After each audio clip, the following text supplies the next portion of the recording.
the first sign that humanity's 300-year reign as the galaxy's designated peacekeepers was ending came not through diplomatic channels, but through the severed heads of Ambassador Kieran Valdris and his entire delegation floating in the debris field around Nexus Station. Captain Nora Ashcraft stood on the bridge of the UES Perseverance, watching the recovery drones collect what remained of 27 human diplomats. Each head had been carefully preserved in crystalline spheres of Vorthic tradition, reserved for declaring blood feuds. The message was unmistakable: humanity's offer of mediated peace between the warring Vorthic hegemony and the Keltheran Republic had been rejected in the most violent terms possible.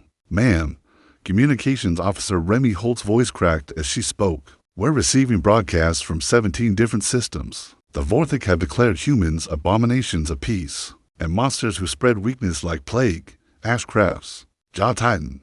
For 3 centuries, humanity had built its reputation on one simple principle: exhaust every diplomatic option before drawing a weapon. They mediated 847 interstellar conflicts, prevented 12 galactic wars, and established the Concordat Accords that govern civilized space. They'd been so successful that most species had forgotten what humans were like when diplomacy failed. The Vorthic were about to receive a reminder. Analysis, Commander Okafor," Ashcraft said, turning to her tactical officer. Commander Darius Okafor's dark eyes reflected the starfield beyond the viewports. "The Vorthic have been building a coalition, Captain. 17 species so far, all convinced that humanity's peacekeeping efforts have made the galaxy soft. They call it the Purity Alliance. They believe conflict and conquest are the natural order, and that our diplomatic interventions are unnatural." "How many ships?" "Conservative estimate, 4,000 combat vessels. They've been gathering in the Helix Nebula for 6 months just outside our sensor networks." Ashcraft felt a cold knot form in her stomach. The entire human defense fleet numbered barely 800 ships, scattered across 50 systems to maintain peace. The Vorthic had achieved what no enemy in 3 centuries had managed. They'd surprised humanity. "There's more," Captain Holt added quietly. "The coalition is demanding that all human vessels withdraw from neutral space. They're giving us 72 hours before they begin cleansing operations." The bridge fell silent except for the hum of life support systems. Every officer present understood the implications. Humanity had 17 colony worlds and 43 research stations in neutral space. Nearly 200 million civilians who couldn't be evacuated in 72 hours. Ashcraft walked to the tactical display, studying the red icons marking hostile fleets. The Vorthic had positioned themselves brilliantly, cutting off escape routes and surrounding human positions. It was textbook military doctrine, something humanity hadn't needed to use in centuries. "Orders from Fleet Command?" she asked. Okafor's expression darkened. "Admiral Corvinus is mobilizing every available ship. Full recall of all diplomatic missions. We're switching to Code Black protocols." Code Black. Ashcraft had studied it in the academy, but never expected to see it implemented. The complete suspension of peaceful operations and the authorization of unrestricted warfare. The last time humanity had invoked Code Black was during the Centauri Rebellion, 340 years ago. Entire worlds had burned. Captain Holt's voice was barely a whisper. "There's something else. The Vorthic are broadcasting what they're calling the truth of the human monster throughout the galaxy. They're showing footage from the Rebellion Brisbane Station, the siege of New Geneva, the glassing of Kepler for 4B. Ashcraft closed her eyes. Every human child learned about the rebellion in school, but it was taught as ancient history, a dark chapter that led to humanity's evolution into galactic peacekeepers. Few species remembered that before humans became diplomats, they had been something else entirely. "Time to Helix Nebula?" she asked. 18 hours at maximum burn. Captain Ashcraft nodded slowly. Around her, the bridge crew awaited orders, their faces reflecting a mixture of fear and grim determination. They joined the defense fleet to protect peace, not to wage war. But the choice had been taken from them. "Signal the fleet," Ashcraft said, her voice carrying across the bridge. "Set course for the Helix Nebula, and send a message to Admiral Corvinus. Tell her the Perseverance will be the first ship to remind the galaxy why they used to fear us." As the great warship's engines ignited, pushing them toward their first true battle in 3 centuries, Ashcraft couldn't shake the image of Ambassador Valdris's severed head. The Vorthic had wanted to send a message about monsters. They were about to receive a reply. The Perseverance dropped out of hyperspace at the edge of the Kelthran system to find hell waiting for them. Jesus Christ, whispered Lieutenant Yuki Tanaka from the sensor station. Her face pale as data streamed across her displays. Captain, I'm reading massive energy signatures from Kelthar Prime. The planet's burning. Ashcraft's blood turned to ice as the main screen resolved the devastation below. Kelthar Prime, home to 4 billion amphibious Keltharans, was wreathed in nuclear fire. Entire continents glowed orange through the thick, roiling clouds of radioactive smoke. The once blue oceans had turned black with ash and debris. How many survivors? Ashcraft asked, though she dreaded the answer. Unknown, Captain. I'm detecting maybe a dozen emergency beacons plant inside, but Tanaka's voice broke. The radiation levels are off the charts, even in hazmat suits. Our people couldn't survive more than minutes on the surface. This is impossible, Commander, Okafor muttered, his tactical display showing the aftermath of orbital bombardment. The Vorthik couldn't have done this. Their weapons aren't capable of. Captain. Holt's voice cut through the bridge chatter. We're receiving a transmission. It's from Chancellor Vex-HFY of the Keltharan Republic. The main screen flickered, then resolved into the image of a dying Keltharan. Chancellor Vex-HFY's normally lustrous green skin was charred and blistered, his gill slits bubbling with blood. Behind him, emergency lighting cast everything in hellish red. Human, ship, Vex-HFY rasped, each word seeming to cost him enormous effort. You came too late. The Vorthik, they didn't just attack. They used human weapons. Ashcraft stepped forward. Chancellor, what do you mean? What human weapons? Singularity, torpedoes, quantum, disruptors, the same weapons your people used. During the Centauri Rebellion, Vex-HFY coughed, specks of blood floating in the low gravity of his dying ship. The Vorthik claimed they were returning humanity's gifts to the galaxy. The bridge fell silent. Singularity torpedoes had been banned by human law for over a century's weapons, so devastating they could crack a planet's crust. The fact that the Vorthik had them meant only one thing. They'd been planning this war for decades, studying humanity's darkest military secrets. There's more, Vex-HFY continued, his voice growing weaker. They left a message for you. Said to tell the human peacekeepers that Kelthar Prime was just the beginning. Next comes your colonies. The transmission cut out as Vex-HFY's ship finally succumbed to the damage, breaking apart in silent explosions against the hellscape of his homeworld. Captain, Okafor's voice was tight with rage. I'm detecting multiple hyperspace signatures, big ones. The tactical display erupted with red icons as a Vorthik fleet materialized around them, 30 heavy cruisers and their flagship, a massive dreadnought bristling with weapons. The humans were outnumbered 5-1. This is War Master Krexter of the Purity Alliance. A guttural voice filled the bridge. Human vessel, you will surrender immediately and submit to cleansing. Your species' corruption of galactic peace ends now. Ashcraft looked around her bridge at the faces of her crew. They were peacekeepers, trained in diplomacy and offensive warfare. Half of them had never seen real combat, but in their eyes, she saw something that hadn't been present in 3 centuries of human military service. Killing rage, open a channel, she ordered.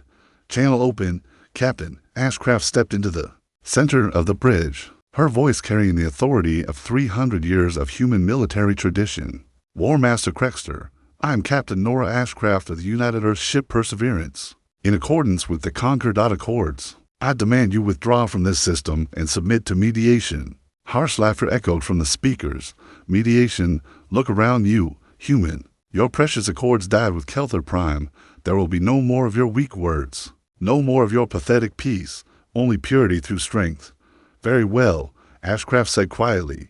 War Master, let me make something clear. For 3 centuries, humanity has been the galaxy's peacekeeper because we chose to be. Because we believed in something better than endless war. But you just reminded us what we were before we chose peace. She paused, letting her words sink in. We were very, very good at war. Captain, Okafor called out. The Vorthik are charging weapons. All hands, Ashcraft announced over the ship's intercom. This is the captain. Battle stations. Authorization, Code Black is in effect. Rules of engagement. Unrestricted warfare. Show them what monsters really look like. The Perseverance had been designed as a diplomatic vessel, but like all human ships, it carried teeth. As the Vorthik fleet closed in, expecting easy prey, The human warship's hull plates retracted to reveal weapon arrays that hadn't been used in combat for 3 centuries. Fire, Ashcraft ordered. The first volley of quantum torpedoes streaked across space, impacting the lead Vorthic cruiser before its shields could fully power up. The ship didn't explode, it simply ceased to exist. Its molecular bonds disrupted at the quantum level by the void. One of the Vorthic communications officers screamed over an open channel. They still have the old weapons. The battle was joined, but it would not be the route the Vorthic expected.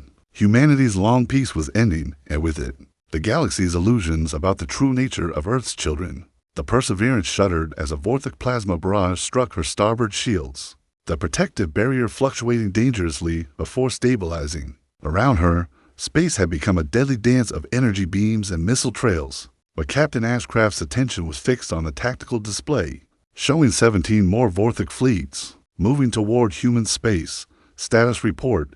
She barked over the din of weapons fire and damage. Control alarms. Shields at 60% and falling, Okafor called out, his hands flying over the tactical controls.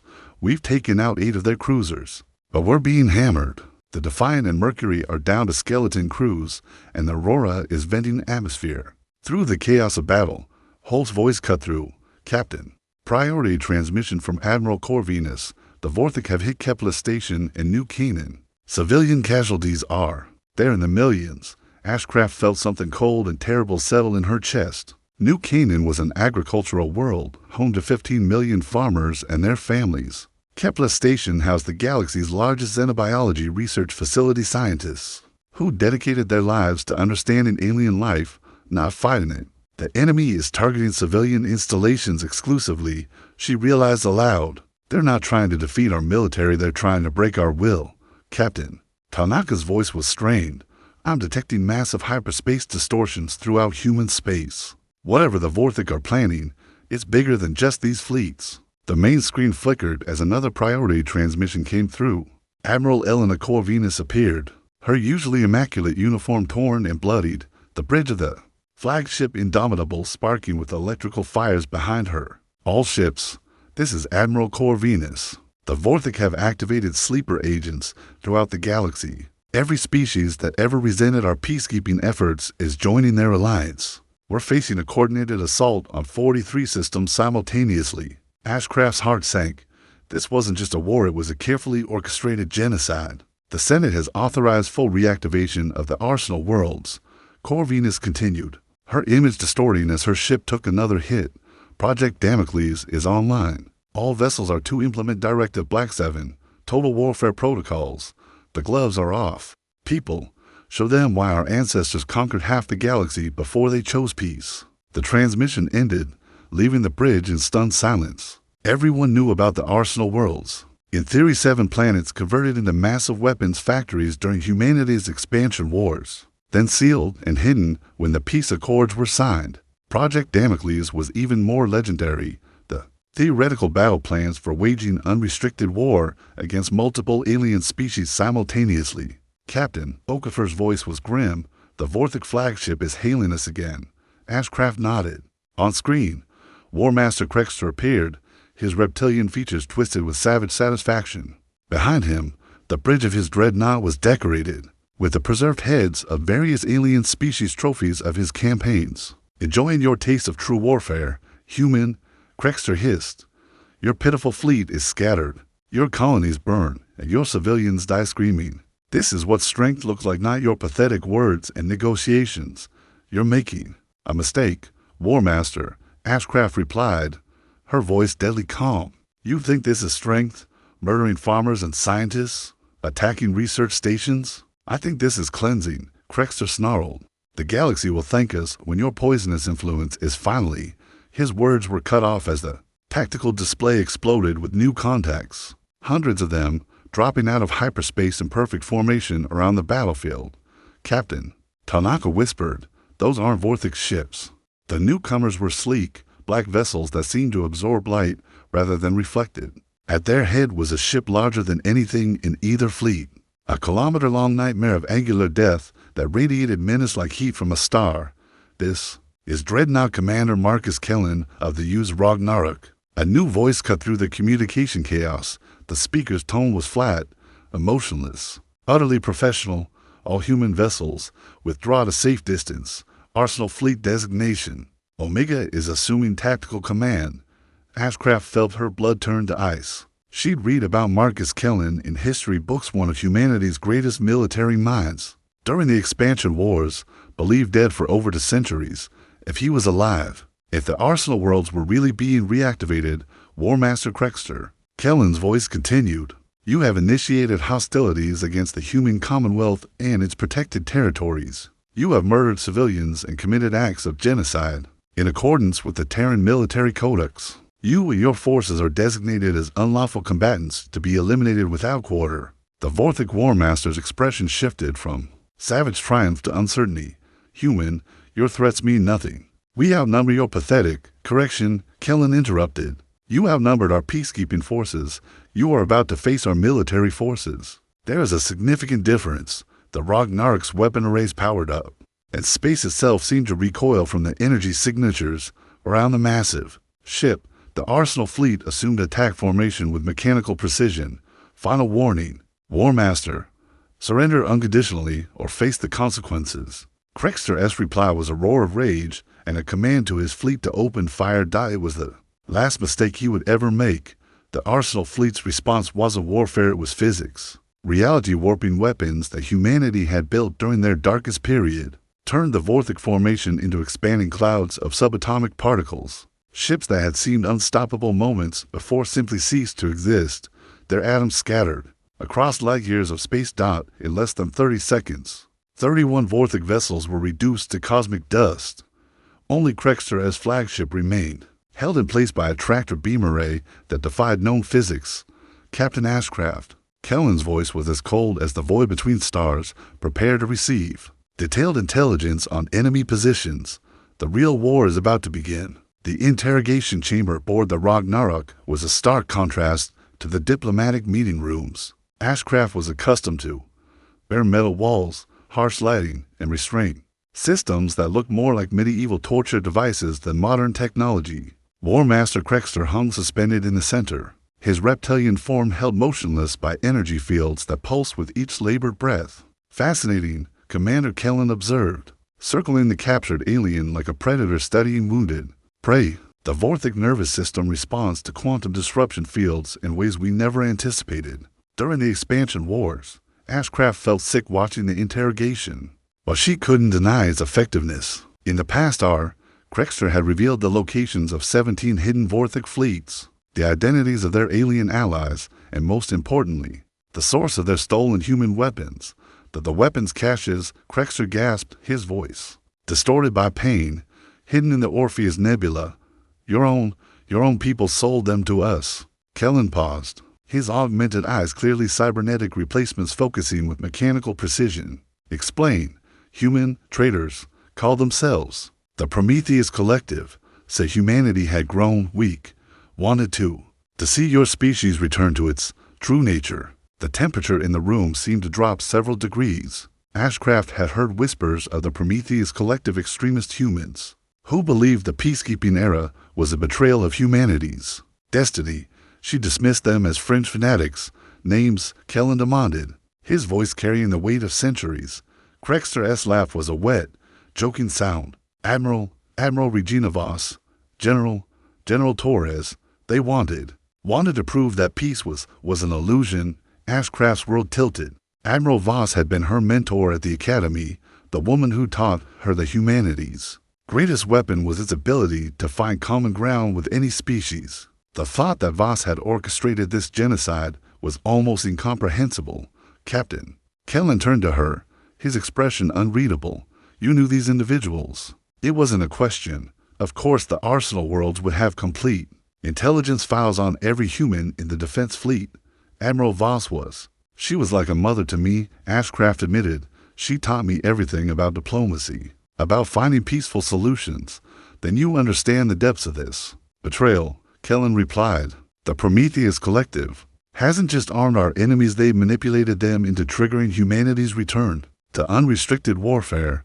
They've engineered the end of the peace. The implications hit Ashcraft like a physical blow. Everything, the Vorthic Coalition, the slaughter of civilians, The reactivation of the Arsenal worlds had been orchestrated by humans, who wanted to drag their species back into its warlike past. "Sir," a technician's voice crackled through the intercom. "We're receiving priority communications from all fronts. The situation is deteriorating rapidly." The interrogation chamber's main screen activated, showing a strategic map of human space. Red icons' enemy fleets were converging on Earth itself from 6 different vectors. Humanity's homeworld, the symbol of their peaceful civilization, was about to come under direct assault. "How many ships?" Kellen asked. "Conservative estimate, 12,000 combat vessels. They've assembled the largest alien armada in galactic history." Kellen studied the display with the cold precision of a machine calculating probabilities. "What are our current forces?" 800 defense fleet vessels, most damaged from ongoing engagements. The Arsenal fleets can field perhaps 1,000 ships, but many crews are still being awakened from cryogenic suspension after centuries in storage. Mathematically, it was hopeless. Humanity was outnumbered 6-1 by an enemy that had been preparing for this war for decades. "Sir," the technician continued, "Earth's planetary defense grid is online, but intelligence suggests the enemy has weapons specifically designed to counter our defensive systems. They know our weaknesses because our own people gave them the information." Ashcraft watched Kellen process this information, his augmented mind working through tactical possibilities at superhuman speed. When he finally spoke, his words were delivered with the certainty of absolute conviction. "Signal all Arsenal fleets. Implementation of Protocol Omega-7. Full military production is authorized on all worlds. Conscription protocols are now active. Every human capable of holding a weapon is hereby drafted into military service." He paused, then continued with even more chilling calm. "Furthermore, authorize the activation of the Genesis Protocol. If humanity is to face extinction, we will ensure that our enemies do not survive our passing." Ashcraft's blood turned to ice. The Genesis Protocol was the ultimate doomsday weapon, planet killer devices, hidden throughout the galaxy, designed to detonate simultaneously if humanity faced extinction. It would render dozens of worlds uninhabitable for millennia. "Commander," she said quietly, "the Genesis Protocol would kill billions of innocent aliens, civilians who had nothing to do with this war." Kellen's augmented eyes fixed on her with mechanical intensity. "Captain, your peacekeeping fleet has been scattered, your colonies burned, your civilians murdered in the millions. The enemy seeks our complete annihilation. In such circumstances, the distinction between combatant and civilian becomes irrelevant." He turned back to the strategic display. "The era of human mercy is over. We tried peace for 3 centuries, and it has brought us to the brink of extinction. Now we return to what we were before, apex predators who conquered half the galaxy. Through strength alone." The chamber fell silent except for Krexter's labored breathing. Through the reinforced viewport, Ashcraft could see the Arsenal fleet, spreading out in battle formation, their dark hulls bristling with weapons that had been locked away for centuries. Each ship represented humanity's capacity for destruction, held in check by choice rather than inability. "Captain," Kellen's voice cut through her thoughts, "you will return to your ship and assume command of Defense Group 7. The enemy fleet will reach Earth in 18 hours. We have that long to remember what we were before we chose to be something better." As Ashcraft left the interrogation chamber, she couldn't shake the image of War Master Krexter, broken, defeated, but strangely satisfied. He'd gotten what he wanted, humanity's return to its monstrous nature. The question was whether they would be monsters by choice or by necessity. Behind her, the Arsenal fleet prepared for the largest space battle in galactic history, while somewhere in the darkness, the weapons that could end worlds hummed to life for the first time in 3 centuries. The space around Earth had become a graveyard. Captain Ashcraft gripped the arms of her command chair as the Perseverance shuddered under the impact of another plasma barrage. Through the main view screen, she could see the blue-white marble of humanity's homeworld, its surface already scarred by the debris of fallen ships. The Vorthic Armada had arrived in overwhelming force, 12,000 vessels, arranged in a perfect sphere around Earth, their combined firepower enough to crack continents. "Casualty report," she shouted over the din of battle. "We've lost the Defiant, Mercury, and New Horizon." Okafor called back, his tactical display painting a grim picture. "The Indomitable is adrift. Admiral Corvinus is dead. The Arsenal fleets are taking massive casualties."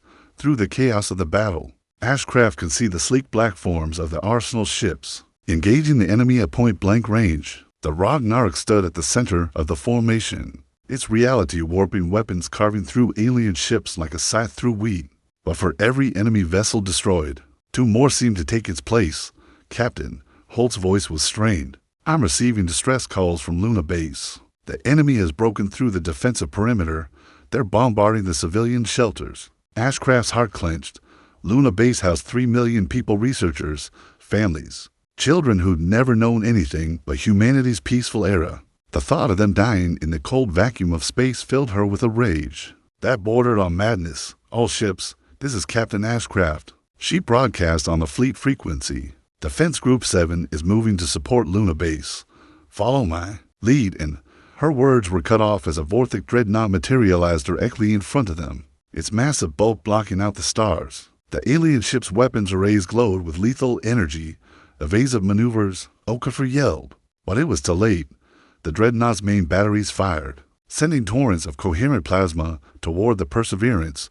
The first salvo struck their forward shields, overloading the generators and sending feedback surges through the ship's power grid. Emergency lighting bathed the bridge in hellish red as systems failed throughout the vessel. Hull breach on decks 7 through 9. Tanaka reported. We're venting atmosphere and losing life support.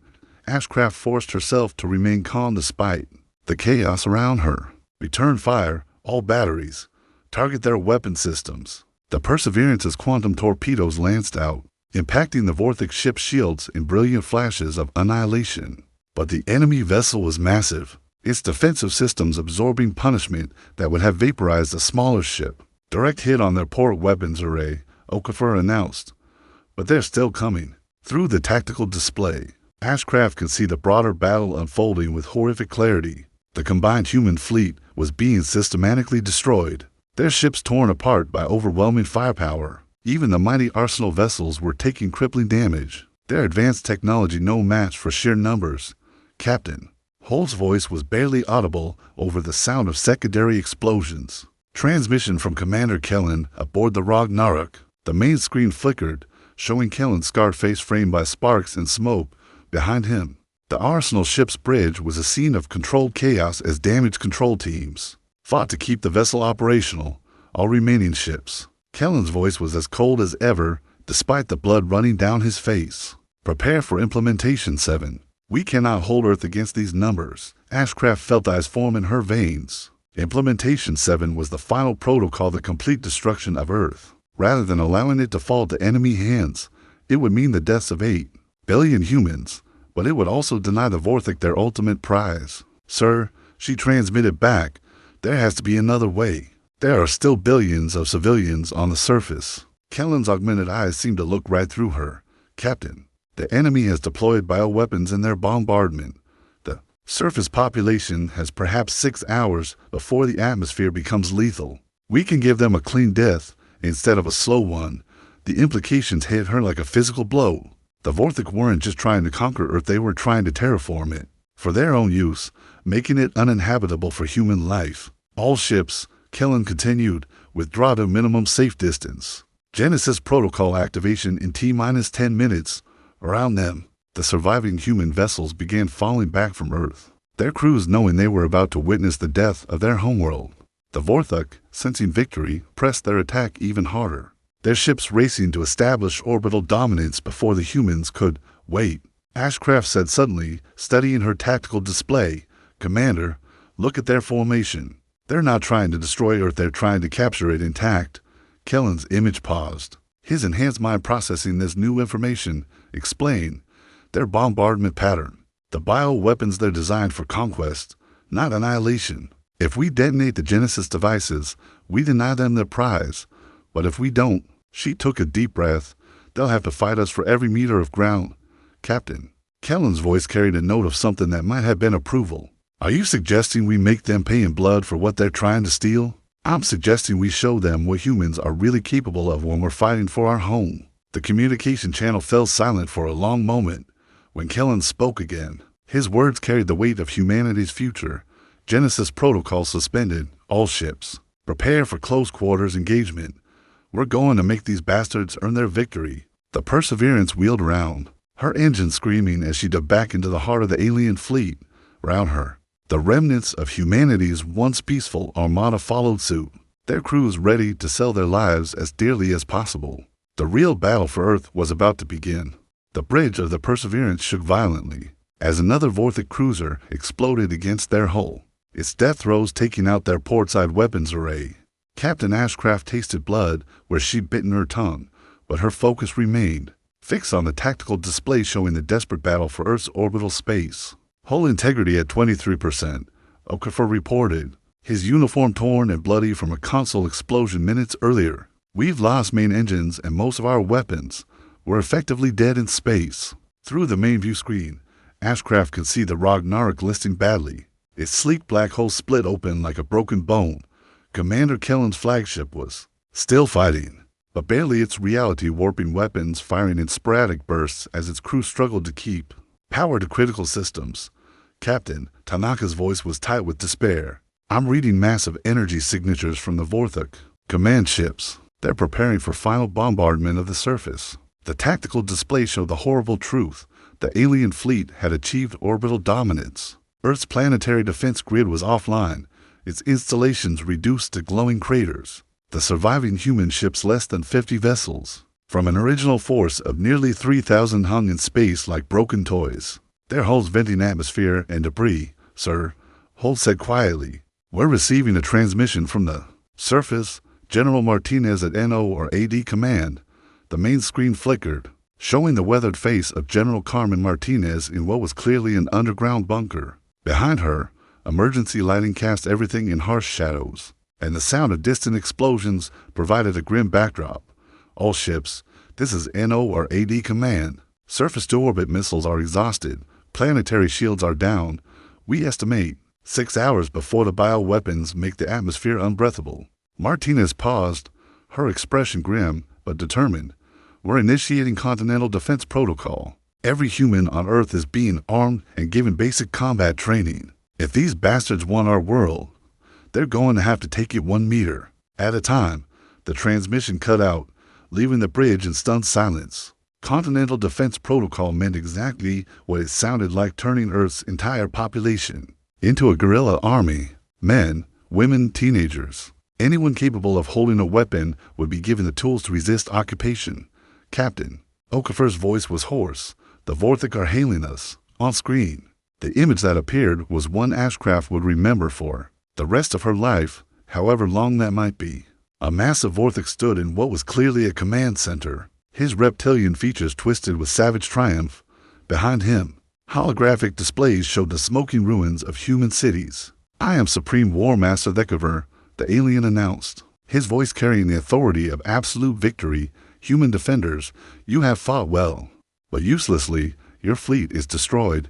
Your defense is broken. I offer you one final chance for honorable surrender. Ashcraft looked around her bridge at the faces of her crew. They were bloodied, exhausted, pushed beyond the limits of human endurance.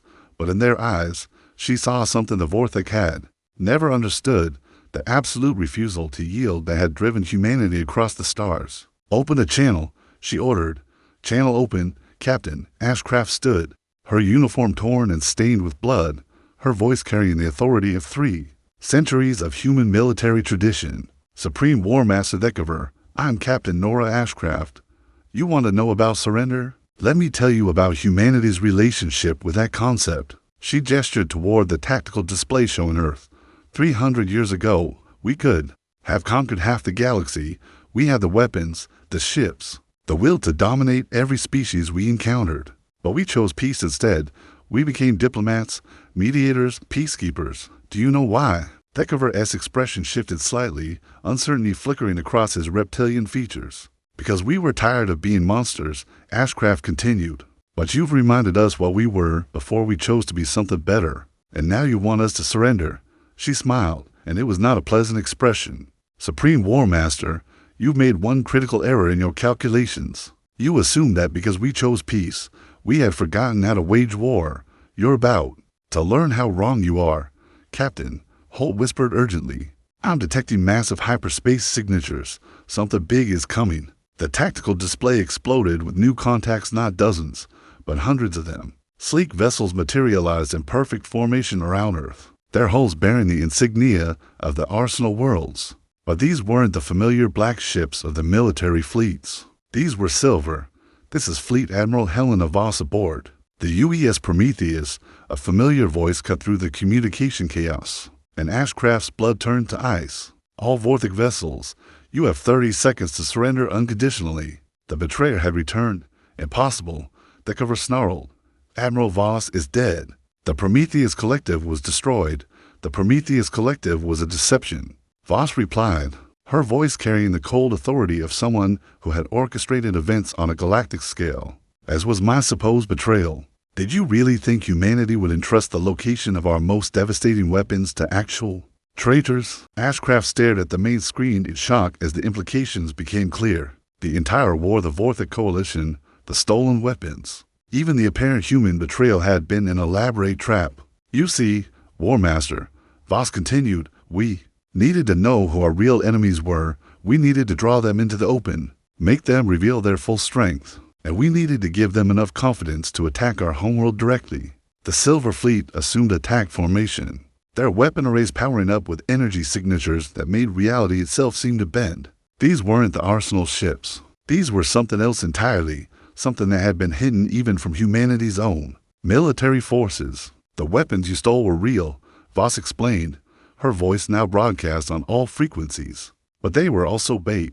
Every shot you fired, every ship you've destroyed, has been feeding data back to us. We know the exact capabilities of every vessel in your fleet. We know your tactics, your weaknesses, your command structure. Thecaver's expression had shifted from triumph to growing horror. This is impossible. No species could orchestrate such a deception. No species, except the one that conquered half the galaxy before deciding to try something else, Voss replied. The one that spent 3 centuries studying warfare from the other side. Learning how to defeat every military doctrine in known space. The silver ships opened fire. What followed wasn't a battle, it was a demonstration. The Vorthic fleet, which had seen overwhelming moments before, was systematically dissected by weapons that operated on principles the aliens couldn't even comprehend. Ships didn't explode, they were simply edited out of existence. Their matter converted to energy with surgical precision. All human vessels, Voss broadcast, withdraw to safe distance.